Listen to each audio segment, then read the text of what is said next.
یہ آپ لوگوں کے ساتھ ہوا کیا؟ یہ ترمیم کروائی اس کے فوراً بعد ہی یہ ہوا کہ بھائی یہ مدارس ایشو آ گیا؟ مولانا صاحب کا ایک وہ تھا کہ جی ایک کالا ناک تھا اور اس ناک کا جو ہے وہ زہر بھی نکالا اس کے دانت بھی توڑا۔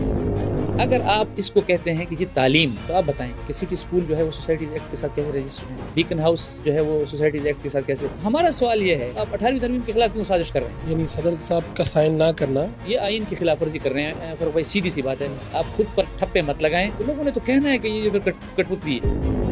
مولانا فضل الرحمان صاحب کی یہ پارٹی ہے، کیا یہ موروثیت پہ یقین رکھتی ہے؟ جے یو آئی جو ہے جس کی طرف آپ اشارہ کر رہے ہیں نا، تو وہ اعتماد کارکن کی نظروں میں وہ متزلزل ہو جائے۔ 70 سال کی عمر ان کی ہو گئی، ریاست کا دفاع کیا، اپنی سیاست کو اس مقام تک پہنچایا، ضیاء الحق کے ماشاء اللہ کا مقابلہ کرنا، اور پھر 4-5 مہینے جیل میں ہوتے تھے، پھر 15-20 دن باہر آتے تھے۔ ڈیرہ اسماعیل خان آپ کے شہر کے کیا حالات ہیں؟ گنڈا پور صاحب کا بھی شہر ہے، آپ لوگوں کا بھی شہر ہے، گورنر بھی وہیں کے ہیں۔ اگر مولانا فضل الرحمان صاحب کے مقابلے میں یہ دونوں حضرات جو ہیں وہ الیکشن نہ لڑ رہے ہوتے تو نہ یہ وزیر اعلیٰ ہوتے نہ یہ گورنر ہوتے۔ یہ حالت ہو گئی ہے کہ مین روڈز جو ہیں ان پر باقاعدہ ناکے لگنے شروع ہو گئے ہیں۔ انہی لوگوں کو افغانستان سے فیض حمید صاحب نہیں لائے تھے، کیا تعداد ہوگی ہزاروں میں، اور ان کے پاس اسلحہ بھی ہے؟ مکمل۔ تو جے یو آئی جو ہے وہ ڈیجیٹل میڈیا کو کس طرح سے دیکھ رہی ہے؟ میں اس میں تحریک انصاف کا والوں کو بڑا شکریہ ادا کرنا چاہتا ہوں، یہ ڈیجیٹل میڈیا کے حوالے سے خصوصی طور پر، کہ ہم نے ان کا اگر مقابلہ کرنا ہے تو اس طرف جانا پڑے گا جس میدان میں یہ کام کر رہے ہیں۔ مولانا فضل الرحمان صاحب کا بھی یہ ٹائم آئے گا کہ وہ عمران خان سے ملیں؟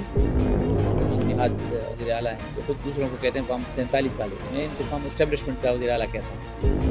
مولانا فضل الرحمان نے ویسے سوچا کبھی کہ سیاست سے ریٹائرمنٹ لیں گے؟ اس وقت اگر پاکستان کے سیاسی منظرنامے پر کوئی حقیقی اپوزیشن کا وجود ہے تو وہ جمیعت علماء۔ ٹھیک، بہت شکریہ آپ کا جناب۔ بہت شکریہ فاروق بھائی آپ کا، میں آپ کا شکر گزار ہوں، آپ نے عزت دی ہے۔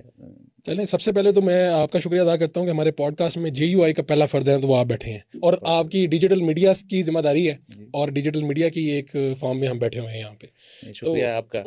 یہ بتائیں کہ آپ پہلے اپنے بارے میں بتائیں کہ آپ نے کہاں سے آپ پڑھے، اور بھائیوں میں آپ کا کیا نمبر ہے؟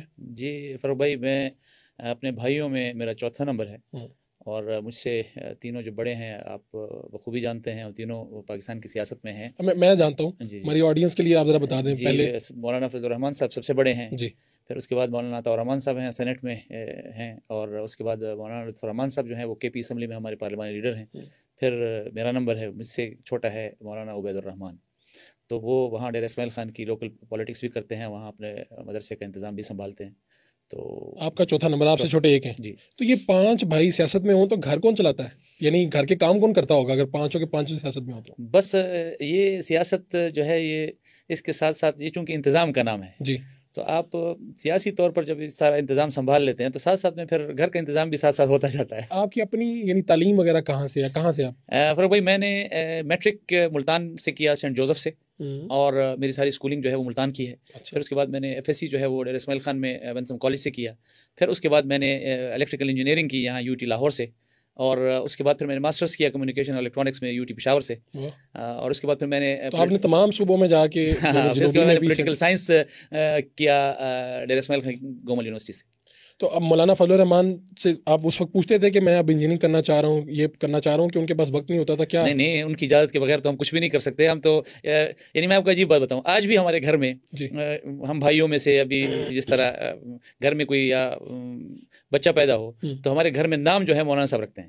اچھا، سب کے یعنی بچہ پیدا ہوا ہے تو مولانا سے نام جو ہے ان سے پوچھا جاتا ہے کہ، تو آپ اندازہ لگائیں کہ ہم ان کی گائیڈ لائن یا ان کی اجازت کے بغیر تو کچھ نہیں کرتے، اور یہ سارا جو ہے وہ یعنی جتنے بھی فیصلے میرے مولانا سے لیے جاتے ہیں ان کی اجازت کے بغیر نہیں ہوتا پھر کچھ۔ تو آپ میں سے کوئی بھائی یا ان کا بیٹا پڑھنے کے لیے باہر بھی گیا؟ نہیں، کبھی بھی نہیں۔ اور کسی نے خواہش کا اظہار کیا؟ نہیں، میرے خیال میں ایسے، کیونکہ یہاں پہ ہمیں تمام اپرچونیٹیز ملی ہیں۔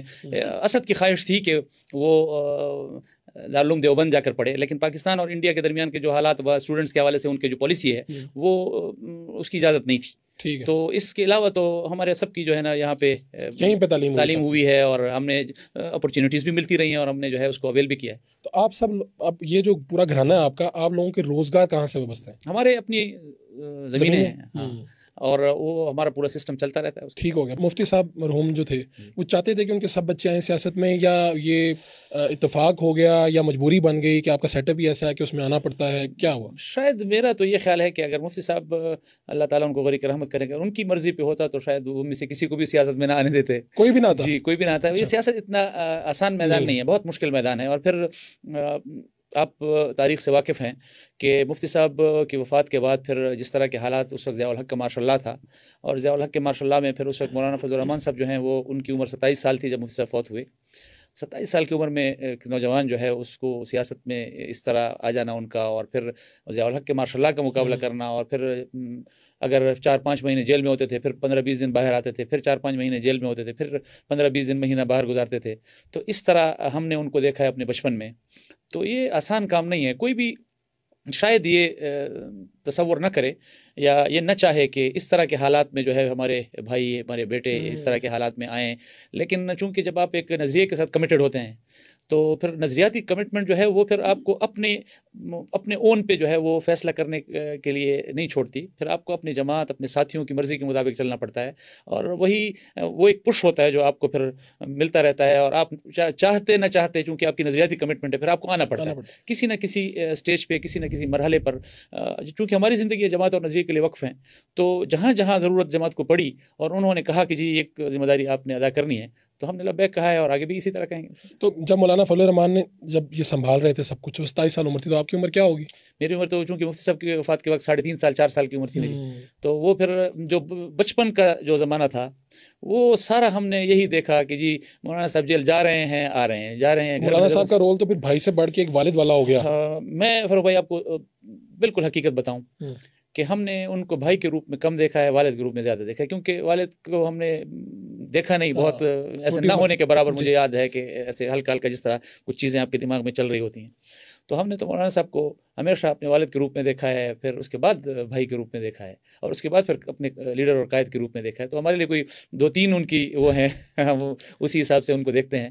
تو ان کی جدوجہد ہم نے دیکھی، تو وہ ساری چیزیں پھر وہ بھی چونکہ کمیٹڈ ہیں اپنے نظریات کے ساتھ اور جماعت کے ساتھ. تو ان کو دیکھیں آپ نے 27 سال کی عمر میں ان کو آنا پڑ گیا، ان کو اور پھر ایسے نہیں آنا پڑا، اتنی مشکلات کے زمانے میں آنا پڑا. ضیاء الحق ایسے عامر کا مقابلہ کرنا، اور ایک 27 سال کا نوجوان جو ہے وہ مقابلہ کر رہا ہے اور ان کو کہہ رہا ہے کہ جی ہم نے آپ کے جبر کو تسلیم نہیں کرنا.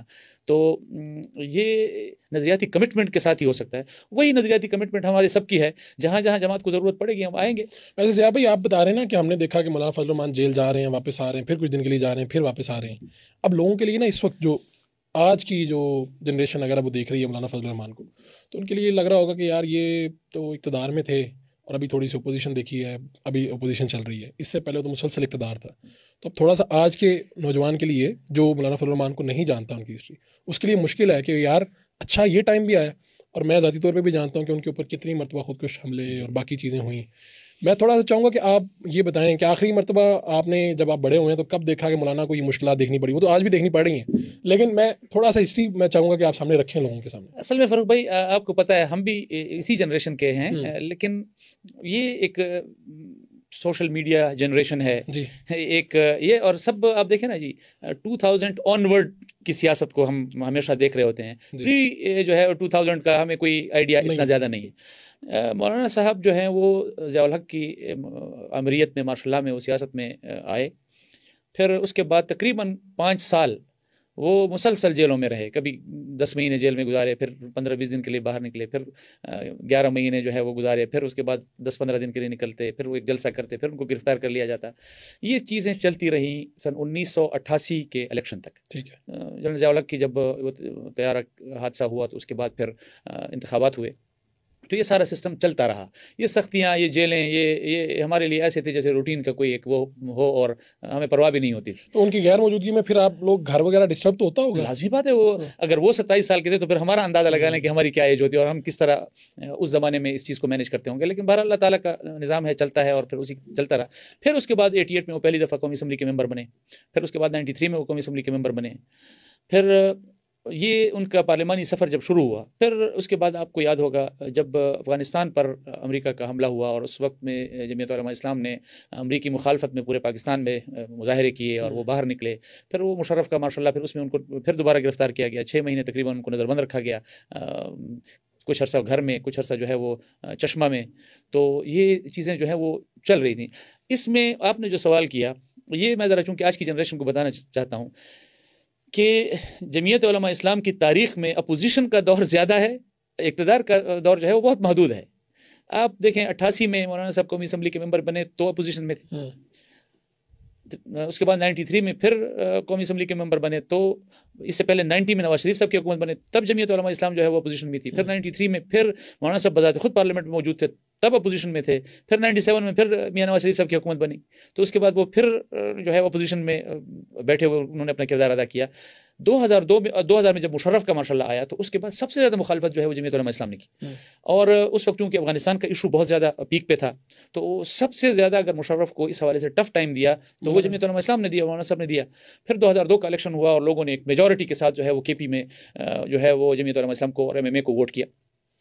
2002 میں اتنے عرصے کے بعد پہلی دفعہ وہ جمعیت علماء اسلام اقتدار میں شریک ہوئی, اور اقتدار میں ایسے شریک ہوئی کہ ہم چونکہ کے پی میں جمعیت علماء اور ایم ایم اے کے بغیر حکومت بن نہیں سکتی تھی, تو اس لیے ہمیں وہ حکومت جس طرح آج پی ٹی آئی کی ہے وہ مرکز میں ہے مخالفت کر رہے ہیں, لیکن کے پی میں ان کی حکومت ہے, تو اسی طرح مرکز میں ہم مشرف کی حکومت کے اور وہ جمالی صاحب کی حکومت کے لیڈر آف دی اپوزیشن جو تھے وہ مولانا صاحب تھے, لیکن کے پی میں چونکہ جمعیت کے بغیر اس وقت وہ NWFP تھا تو حکومت کوئی بنا نہیں سکتا تھا, میجورٹی تھی, تو بلوچستان میں اور کے پی میں جمعیت کی حکومت بنی. اور وہ دیکھا اس کے بعد آپ دیکھیں 2008 میں, پھر اس کے بعد 2008 میں ہم نے گیلانی صاحب کی حکومت میں صرف 2.5-3 سال تک ان کا ساتھ دیا, پھر ہم نے بیچ حکومت میں چھوڑ کے پھر اپوزیشن میں گئے.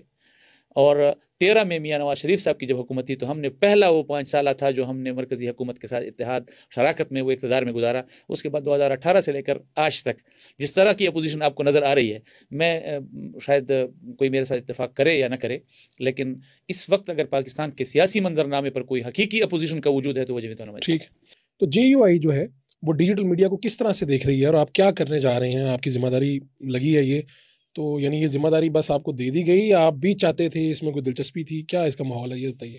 دیکھیں فاروق بھائی, ایک بات تو بالکل واضح ہے, سیاسی کارکن, سیاسی نظم, سیاسی میدان اور اطلاعات یہ لازم و ملزوم ہے, بالکل یہ چولی دامن کا ساتھ ہے, یہ آپ اس سے جان نہیں چھڑا سکتے. تو ابلاغ کا جو ذریعہ رائج ہوگا آپ اسی کو فالو کرتے رہیں گے. یہ نہیں ہو سکتا کہ دنیا جو ہے 2024-25 میں ڈیجیٹل میڈیا میں گھوم رہی ہو اور آپ جو ہیں 1980 کے پرنٹ میڈیا کے اس میں اطلاعات کے نظام میں گھوم رہے ہوں. یہ احساس پوری پارٹی کو ہو گیا یقیناً. میں وہ حالات جاننا چاہ رہا ہوں کہ ظاہر بات ہے تھوڑا سا مذہب بھی ساتھ میں ہوتا ہے, اختلاف بھی ہوتا ہے, نئی چیزوں کے اوپر اختلاف بھی بڑا آتا ہے, تو کیا آپ لوگوں کو بھی فیس کرنا پڑتی ہے ود ان دا پارٹی؟ بالکل یہ ہوتا ہے. چینج جو ہے نا فاروق بھائی, یہ کوئی بھی اتنی ایزیلی ایکسیپٹ نہیں کرتا, ہم خود نہیں کر پاتے, کوئی بھی نہیں کر پاتا. مطلب آپ مینٹلی اپنے آپ کو اس کے لیے پریپیئر کرتے ہیں کہ یہ چیز آ رہی ہے. میرے خیال میں کامیاب سیاسی کارکن یا ایک کامیاب انسان اگر ہم کہیں بحیثیت انسان کے, تو وہ شاید وہی ہوگا جو پریمپٹ کرے گا اور وہ کہ یہ چیز میرے اوپر آ رہی ہے اور میں نے اس کو جو ہے نا اس کا مقابلہ, اس کو کاؤنٹر کیسے کرنا ہے, اس کے ساتھ میں نے چلنا کیسے ہے. تو جمعیت علماء اسلام جو ہے وہ ایک مذہبی شناخت رکھنے والی جماعت ہے, لیکن اس کے کارکن, اس کی قیادت سے کارکن وہ انتہائی پختہ میچور قسم کے سیاسی کارکن ہیں, تو وہ ان چیزوں کو سمجھتے ہیں.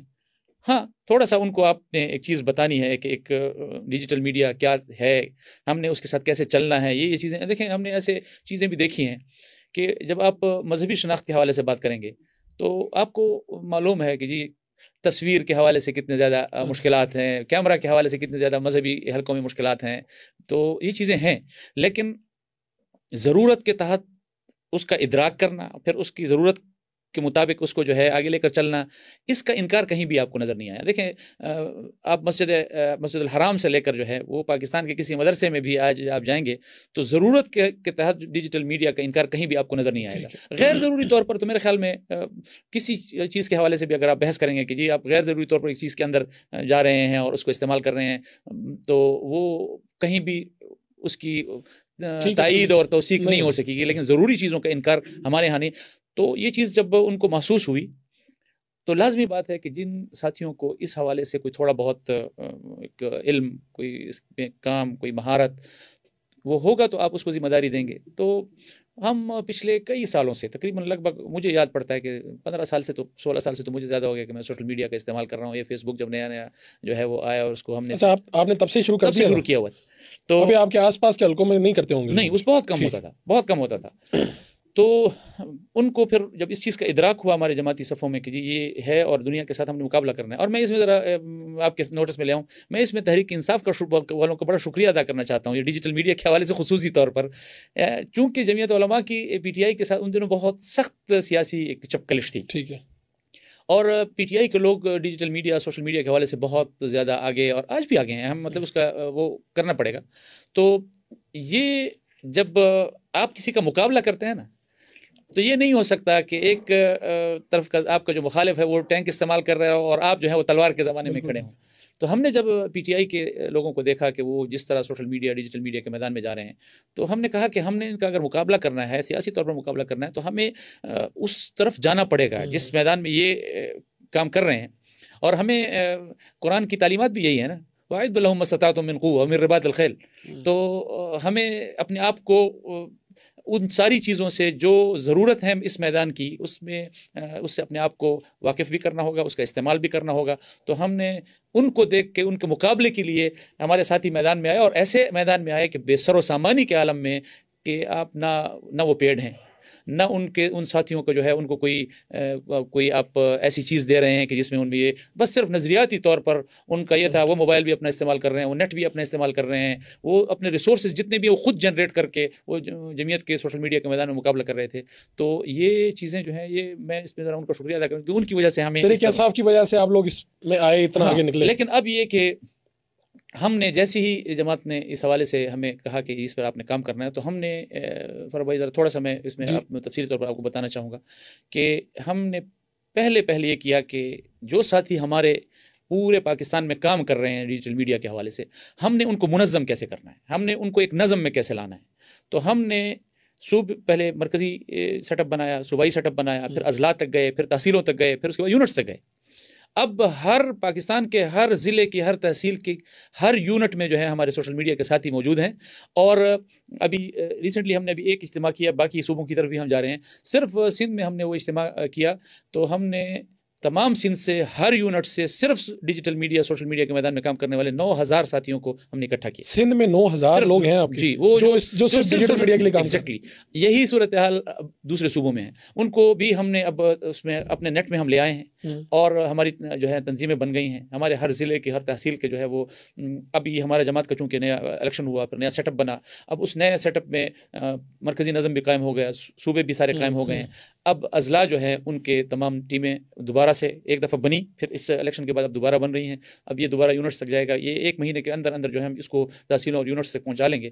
تو جب یہ ہمارا نظم مکمل ہو جائے گا, اس کے بعد ہم نے اس کو جس طرح سیاسی میدان میں ایک سیاسی کارکن مقابلہ کرتا ہے, تو وہ ایک نظم کے تابع ہو کر وہ اس کے لیے جو ہے نا وہ ریڈی ہو جائیں گے. تو آپ لوگ بھی اس طرح کرتے ہیں؟ یعنی وہاں پہ میں دیکھتا ہوں دوسری سیاسی جماعتوں میں تو ہوتا ہے, وہ کہتے ہیں جی اس نے ہمارے لیڈر کے خلاف بات کی ہے, تو لوگ اس کو صحافی کو, اس اینکر کو گالیاں دینا شروع کر دیتے ہیں.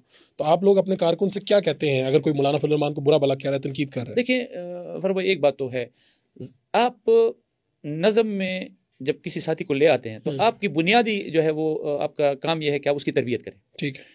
بغیر تربیت کے کسی سیاسی کارکن سے آپ یہ توقع نہیں کر سکتے کہ جو میچورٹی کا لیول جو ہے وہ اوپر ہے وہ نیچے بھی ہوگا. تو یہ آپ جب تربیتی نظام سے آپ اس کو گزارتے ہیں, تب جا کر وہ چیزیں جو ہیں وہ ایک ٹیئر سے گزر کر دوسرے ٹیئر میں جاتی ہیں, پھر اس سے اگلے ٹیئر میں جاتی ہیں. تو یہ چیزیں چلتی رہتی ہیں. لیکن آپ حوصلہ افزائی نہیں کرتے؟ کبھی بھی نہیں, بلکہ ہم حوصلہ شکنی کرتے ہیں. ہمارا مولانا صاحب کے اس حوالے سے ہم جتنے بھی ڈیجیٹل میڈیا کے ہمارے جو سیمینارز ہوئے ہیں, ہمارے تربیتی کنونشنز ہوئے ہیں, آپ ان کی تقاریر اٹھا لیں کہ جی یہ جمعیت علماء اسلام کے کارکن کا مزاج نہیں ہونا چاہیے کہ وہ گالی کا جواب گالی کے ساتھ.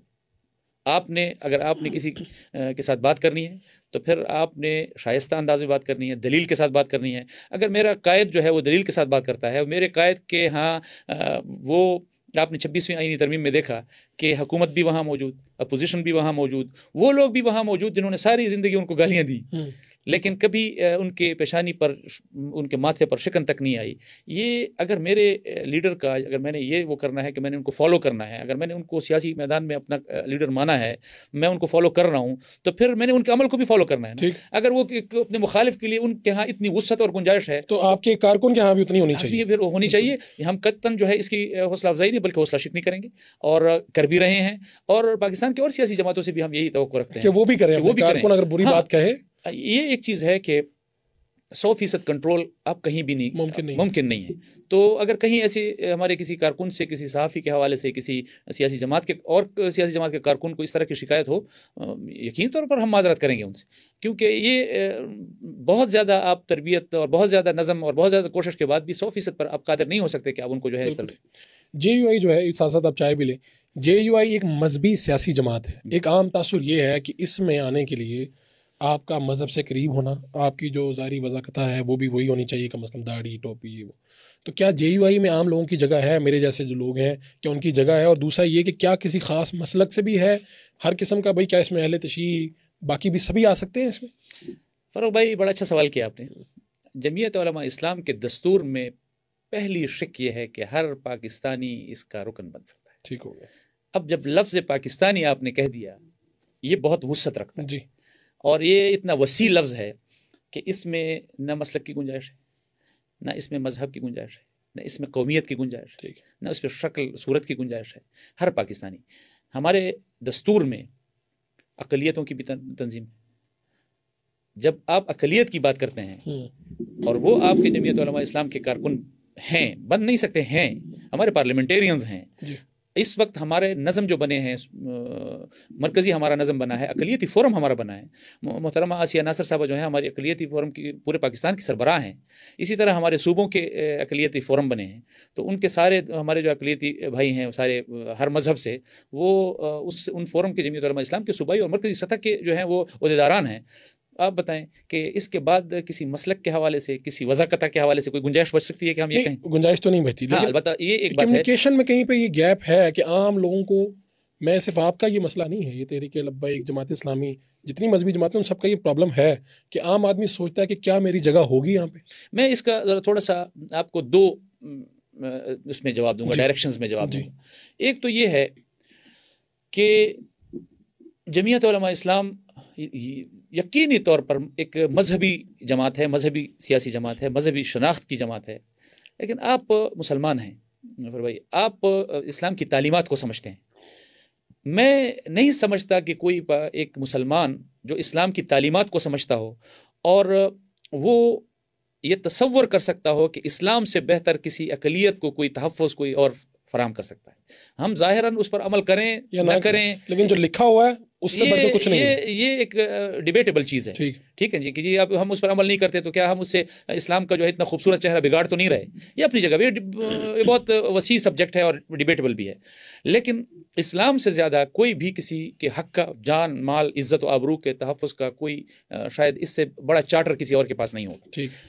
تو جمعیت علماء اسلام جو ہے، میں وضاقتہ کے حوالے سے بات کروں. آپ دیکھیں جمعیت علماء اسلام میں کتنے لوگ ہیں کہ جو ابھی اس وقت ہمارے اسلم غوری صاحب جو ہیں ہمارے مرکزی سیکرٹری اطلاعات ہیں، آپ جانتے ہیں. آپ تو نہ وہ مولوی ہیں، نہ وہ وضاقتہ کے حوالے سے جو ہے وہ اب اس عمر میں جو ہے وہ انہوں نے 60 کے بعد جو ہے وہ داڑھی رکھی ہے. وہ بھی ابھی حالیہ اپنے حج کے بعد انہوں نے. تو اتنا بڑا منصب جو ہے. ہمارے ڈپٹی جنرل سیکرٹری جو ہیں ہمارے وزیر اعلیٰ بھی اس کے بھی رہے ہیں، اکرم خان دورانی صاحب، آپ ان کو دیکھ لیں. یہ وہ ایک پہلو ہے کہ ہم مذہبی فرقہ پرستی کو کا راستہ اگر کسی نے روکا ہے نا تو وہ جمعیت علماء اسلام ہے، اور ہمیں اس کی سزا ملتی ہے. جو ہمارے طاقتور لوگ جو ہیں جس مقصد کے لیے ان چیزوں کو پروموٹ کرتے ہیں، تو چونکہ اس کا نقصان جمعیت علماء اسلام کو ہوتا ہے. اب دیکھیں جب فرقہ پرستی ہوگی تو اس کا نقصان مذہبی لوگوں کو. ٹھیک. اب اگر مذہبی لوگوں کو نقصان ہو رہا ہے تو آپ ایک سیاسی کارکن سے توقع کر سکتے ہیں کہ میں اپنے نقصان والا کام کروں گا، میں ایسا کام کروں گا جس سے مجھے سیاسی نقصان ہوگا. تو فرقہ پرستی کو رد کرنا، اس کا مقابلہ کرنا، یہ جمعیت علماء اسلام نے ہمیشہ کیا ہے. تو فرقہ پرستی کے تو سرے سے یہاں گنجائش نہیں. اس کے بعد اقلیت والا، دیکھیں پاکستان میں اقلیت کے حوالے سے اگر کبھی کسی نے بات کیا، ان کو یہاں ان عہدوں تک لے کر آئے ہیں تو وہ جمعیت علماء اسلام ہے. ٹھیک ہے، سیاسی جماعت، لیکن وہ ساری سیاسی جماعتیں جو ہیں وہ مذہبی نہیں ہیں. یہ مذہبی سیاسی جماعت کا جو ہے یہ ایک دنیا کے سامنے روشن چہرہ نظر آنا چاہیے کہ جن عہدوں پر وہ عام سیاسی جماعتیں جو مذہب کا نام نہیں لیتی، وہ جن لوگوں کو لے کے آتی ہیں، تو ایک مذہبی جماعت مذہب کا نام لیتے ہوئے بھی جو ہے وہ وہی چیزیں دے رہی ہے جو ایک عام سیاسی جماعت دے رہی ہے. اور اس کے علاوہ آپ دیکھیں حکومتی عہدے ہیں، آپ KP سے اٹھا لیں، آپ بلوچستان سے اٹھا لیں، آپ مرکزی حکومت کے، آپ 2008 میں ہم حکومت میں آئے تو ہمارے منسٹرز صاحبان کو آپ دیکھ لیں. ہمارا 2013 میں جب ہم حکومت میں آئے تو منسٹر صاحبان کو آپ دیکھ لیں. آپ KP میں جب ہماری حکومت تھی تو آپ وہاں دیکھ لیں. ہمارے علماء سے زیادہ جو ہے عام پاکستانی جو عالم نہیں ہیں، صرف ایک مذہبی سوچ رکھتے ہیں. مذہبی سوچ میرے خیال میں ہر مسلمان کے دماغ میں ہوتی ہے. ہم نے حکومتی عہدے جو ہیں ان کو دیے ہیں تاکہ لوگوں کو یہ اعتماد ہو کہ یہ جمعیت علماء اسلام کے کارکن جو ہیں اس لیے پیچھے نہیں رہیں گے کہ ان کی داڑھی نہیں ہے، یہ جو ہے وہ انہوں نے پگڑیاں نہیں باندھی ہوئی. یہ ایک میسج ہے، جو ایک پازیٹیو میسج جو ہے وہ ہر پاکستانی کے پاس جانا چاہیے. JUI میں گنجائش موجود ہے ہر طرح کے، بس پاکستانی. میں آپ کو ایک چھوٹی سی مثال دوں، پھر اس مطلب آپ کو اندازہ ہو جائے گا. میں چونکہ بنیادی طور پر ڈیرہ اسماعیل خان ہمارا ضلع ہے، ہمارے ڈیرہ اسماعیل خان میں ہمارے ضلعی مجلس عمومی کے اراکین جو ہیں وہ اہل تشیع بھی ہیں، وہ بریلوی مسلک کے بھی ہیں، دیوبندی تو ہیں ہی ہیں. ہمارے یونٹ مولانا کو ہوم ٹاؤن ہے. ہمارے اپنی تحصیل جو ہے، ہمارے تحصیل کے جو ہماری کیبنٹ ہے اس کے کیبنٹ کے اندر جو ہیں وہ بریلوی حضرات بھی موجود ہیں، ہمارے عمومی میں جو ہے وہ اہل تشیع بھی موجود ہیں، یہ سب موجود ہیں. اور اگر ہم اپنے ضلع کے حوالے سے ہمارا جو ہے جہاں مولانا صاحب خود موجود ہیں اور وہاں سے الیکشن بھی لڑتے ہیں، وہاں ان کی رکنیت بھی وہاں سے ہے، اگر وہاں یہ سب کچھ ہے تو پھر اس کا میسج جو ہے وہ بڑا لاؤڈ اینڈ کلیئر ہے کہ وہ سب یہ سمجھ میں آ جانا چاہیے. اچھا یہ بتائیے کہ مولانا فضل الرحمان صاحب کی جو پارٹی ہے، کیا یہ موروثیت پہ یقین رکھتی ہے؟ JUI جو ہے موروثیت کو کس طرح سے دیکھتی ہے؟ کیونکہ ساتھ میں یہ بھی لے لیں ایک پوائنٹ کہ اب آپ تو پارٹی کے عہدے پہ ہیں، لیکن آپ کے جس طرح دیگر بھائی، مولانا صاحب خود سربراہ ہیں، مولانا کے ایک بھائی KP کے سربراہ ہیں، سینیٹر ہیں، ایک بھائی پارلیمانی لیڈر ہیں KP. تو آپ کی پارٹی کا کوئی کارکن یہ سوال نہیں پوچھتا کہ بھئی یہ جو اہم عہدے ہیں کلیدی، ان پہ صرف مولانا کی فیملی کیوں؟ دیکھیں فر بھائی، یہ سوال عام طور پہ بہت ہوتا ہے. ٹھیک ہے.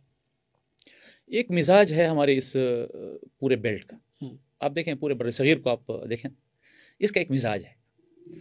پاکستان میں آنے سے پہلے آپ دیکھیں ہندوستان کو دیکھیں، وہاں نہرو کی فیملی جو ہے وہ تو مطلب پیور سیاسی لوگ ہیں نا جی، وہ اپنے آپ کو اس زمانے کے سیاسی کارکن کہتے ہیں اور سیاسی جماعت کہتے ہیں. آپ وہاں دیکھیں.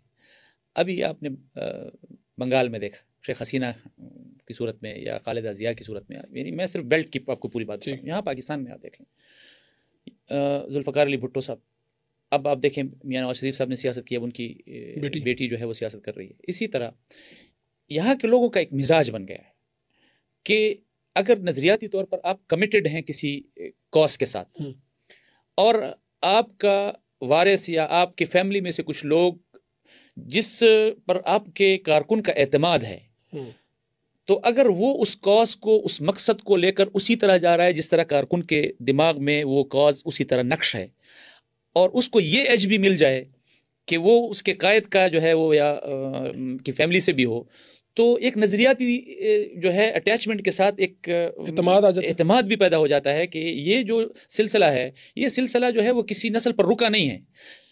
جمعیت علماء اسلام کا کارکن، انہوں نے اگر حضرت مفتی صاحب کو دیکھا ہے اور ان کے ساتھ ایک نظریاتی کمٹمنٹ کو دیکھا ہے، پھر اس کے بعد انہوں نے مولانا فضل الرحمان صاحب کو دیکھا اور انہوں نے دیکھا کہ جی یہ مولانا فضل الرحمان صاحب جو ہیں یہ مفتی محمود کے بیٹے تو ہیں ہی ہیں، لیکن جس نظریاتی کمٹمنٹ کے ساتھ اور جس کاز کو لے کر حضرت مفتی صاحب چلے تھے وہ بھی اسی کاز کو لے کر اس طرح چل رہے ہیں اور اس میں کوئی تھوڑا سا بھی اپنے ٹریک سے نہیں ہٹ رہے. تو یہاں دو چیزیں اکٹھی ہو گئیں، ایک اپنے کاز کے ساتھ کمٹمنٹ اور ایک حضرت مفتی صاحب کا جو ہے وہ بیٹا ہونا، تو وہ اعتماد ڈبل ہو جاتا ہے. تو یہ چونکہ ہمارے پورے اس خطے کا ایک مزاج ہے. آپ سب کو بھی اسی طرح اس میں سے گزارتے ہیں مولانا، یعنی اس فلٹر میں سے جس طرح باقی لیڈرشپ کو گزارتے ہیں، یعنی یا آپ کو زیادہ ٹف ہمیں زیادہ ٹف وہ ملتا ہے جی، یعنی ان کے لیے تو بڑا سافٹ وہ ہو جاتا ہے، ہم پہ بڑی کڑی نظر ہوتی ہے کہ جی یہ چیز اس طرح کیوں ہوئی ہے یا اس طرح ہونی چاہیے. تو میرے خیال میں باقی جماعتی ساتھیوں اور لیڈر سے زیادہ ہم پر زیادہ ایک پہرا بھی ہوتا ہے، ایک نظر بھی ہوتی ہے، ایک فوکس بھی ہوتا ہے کہ اگر ہم سے کوئی غلطی ایسی ہوگی تو وہ جو اعتماد جس کی طرف آپ اشارہ کر رہے ہیں نا، پھر وہ اعتماد کارکن کی نظروں میں وہ متزلزل ہو جائے گا، تو وہ نہیں ہونا چاہیے. تو میرے خیال میں اگر ہم بر صغیر کی عمومی مزاج سے ہٹ کر جائیں گے نا اور ہم اس طرف کوشش کریں گے کہ جی یہ تو چونکہ موروثیت ہے تو موروثیت اچھی چیز نہیں ہے، تو ہمیں سیاست میں اس کی حوصلہ شکنی کرنی چاہیے، ہمیں ڈسکریج کرنا چاہیے، تو اور لیکن عمومی مزاج جس پورے خطے کے اس بیلٹ کا ہے اس کو نظر انداز کریں گے تو پھر مجھے نہیں کہنا چاہیے، پھر ہمارا حال ایسے ہوگا جیسے جماعت اسلامی کا ہو رہا ہے. اچھا، آپ یہ سمجھتے ہیں کہ اگر تو نظریے کے ساتھ کمٹمنٹ ہے اور اگر وہی نسل پھر آگے بھی لے کے چلتی ہے تو پھر وہ اگر کارکن یہ سمجھتا ہے اور اس کو یہ اعتماد ہے کہ یہ نسل اس سے اگلی نسل بھی اس نظریے کے ساتھ اسی طرح کمیٹڈ ہے، اس سے اگلی نسل بھی اس نظریے کے ساتھ اسی طرح کمیٹڈ ہے، وہ جس مقصد کے لیے ہم اس جماعت میں آئے تھے، جس کاز کے لیے آئے تھے، اس کو لے کر چل رہے ہیں، اور ساتھ میں وہ ایک ان کو ایک یہ ایج بھی مل جاتا ہے کہ جی یہ اس نسل سے بھی ہیں، تو یہ اعتماد جو ہے وہ ڈبل ہو جاتا ہے۔ تو آپ کہہ رہے ہیں کہ سیاسی طور پہ مذہبی جماعت ہونے کے باوجود آپ کا پاورفل ہونا یہ اسی وجہ سے ہے؟ اس کی میں وہ اپنی جگہ پہ ہے۔ میں ایک اور چیز بھی آپ کے نوٹس میں لے آؤں، عوام ایک ہے جماعت، جماعتی کارکن، وہ جماعتی کارکن آپ کا لحاظ کر لے گا کہ آپ فلاں کی اولاد ہیں، میرا لحاظ ہو جائے گا جی میں مفتی صاحب کا بیٹا ہوں، میں مولانا فضل الرحمان صاحب کا بھائی، شاید میرا کہیں نہ جو صرف نظر کر جائیں، اگنور کر لیں کسی غلطی کو۔ لیکن جب آپ عوامی سیاست کی طرف جاتے ہیں، ہلکے کی سیاست کی طرف جاتے ہیں، تو وہ تو آپ کے سارے جماعتی کارکن نہیں ہوتے ہیں، وہ تو ہر طرح کے لوگ ہوتے ہیں۔ تو آپ دیکھیں اگر کے پی اسمبلی میں میرے بھائی جو ہیں وہ وہاں پر ہیں، تو اس میں تو عام آدمی کا ووٹ ہے نا جی، عام آدمی کا اعتماد ہے، عام آدمی نے اعتماد کیا ہے، تو اس کے بعد وہ اب اس میں 3 چیزیں شامل ہو گئیں، مطلب آپ کا اپنے کاز کے ساتھ کمٹمنٹ، آپ کا ایک نظریاتی تسلسل کے ساتھ ساتھ آپ کا ایک خاندانی جو ہے وہ اعتماد، اور اس کے بعد عوام کا اعتماد، تو پھر یہ تو ساری چیزیں پھر اکٹھی ہو جاتی ہے۔ تو پھر اب صرف اس چیز کے پیچھے پڑ جائیں کہ جی موروثیت ہے، تو میرے خیال میں یہاں اگر یہ تینوں چیزیں اکٹھی ہو جائیں، عوام کا اعتماد بھی ہو، نظریاتی کمٹمنٹ اور اس کا تسلسل بھی ہو، اور ایک خاندانی آپ کا اعتماد بھی ہو، تو میرے خیال میں یہ اس کو اپریشیٹ کیا جانا چاہیے۔ چلیں یہاں تک تو ہم اپریشیٹ کرتے ہیں، لیکن اگر یہی بات ہمیں کسی سیاسی جماعت میں نظر آئے اور اگر کسی کا بیٹا بیٹی یا کوئی بھی اور بغیر کسی ایفرٹ کے آگے بڑھ جائے یا ایک دم وہ آ جائے، تب آپ اس کی مخالفت کریں گے؟ دیکھیں اگر ایک کرائٹیریا کو میٹ نہیں کرتے سیاسی میدان میں، نظریاتی کمٹمنٹ اور آپ کا سیاسی کردار یہ اصل اور بنیادی چیز ہے، اگر آپ میں وہ نہیں ہے اور صرف آپ کا خاندانی تسلسل ہے، تو پھر تو آپ اس کے بیسک کرائٹیریا کو میٹ نہیں کرتے۔ جب آپ بیسک کرائٹیریا کو میٹ نہیں کرتے تو پھر آپ اس میدان میں صرف اسی ایک خاندانی تسلسل کی وجہ سے ہیں، اپنے جو اصل کرائٹیریا ہے اس کو میٹ ہی نہیں کر رہے ہیں۔ اچھا، میں نے آپ سے یہ بھی پوچھنا کہ اب آپ ڈیجیٹل میڈیا پہ خود بھی آپ کا فوکس ہو گیا، پارٹی کا بھی ہو گیا، تنظیم سازی بھی آپ اس لیول پہ لے گئے، پھر آپ نے یہ بڑا حیران کن نمبر دیا مجھے کہ 9000 صرف سندھ کے وہ لوگ جو ڈیجیٹل میڈیا کے آپ کہہ لیں تھوڑے بہت ماہر ہو گئے، یعنی استعمال اسے اچھے انداز سے کرنے والے۔ اب آپ یہ تو مولانا فضل الرحمان خود ڈیجیٹل میڈیا استعمال کرتے ہیں، کوئی فیس بک، ایکس، یہ وہ، اس کی کیا صورتحال ہے؟ جی وہ استعمال ایسے کرتے ہیں کہ ان کے جو اپنے اکاؤنٹس ہیں جی، تو اس پہ اس وقت ٹویٹ ہوتی ہے یا اس کو اس وقت استعمال میں لایا جاتا ہے جب ان کی ہدایات آ جاتی ہیں کہ میری طرف سے یہ چیز جاری کرنی ہے۔ باقی جماعت کا جو ہے اپنا ایک نظام ہے وہ چل رہا ہوتا ہے، لیکن کچھ مخصوص اوقات میں کسی خاص ایشو پر ان کی ہدایت آ جاتی ہے، اور پھر وہ بتاتے ہیں جو کچھ ان کے ٹویٹر اکاؤنٹ پہ آ رہا ہوتا ہے یہ ان کے الفاظ ہوتے ہیں۔ یہ اور بات ہے کہ ٹائپ کوئی اور کر رہا ہو لیکن کوئی اور کر رہا ہو لیکن وہی کروا رہے ہیں، اور اس کا مطلب وہ خود دیکھتے بھی اپنے اکاؤنٹ کو۔ بالکل دیکھتے ہیں۔ اور میں آپ کو ایک حیران کن بات بتاؤں، ہم چھوٹے بھی ہیں، ہم کارکن بھی ہیں، آپ یقین کریں کہ میں ڈیجیٹل میڈیا کا ایک ذمہ دار ہونے کی وجہ سے میں ایک بات آپ کے سامنے رکھ رہا ہوں کہ میرا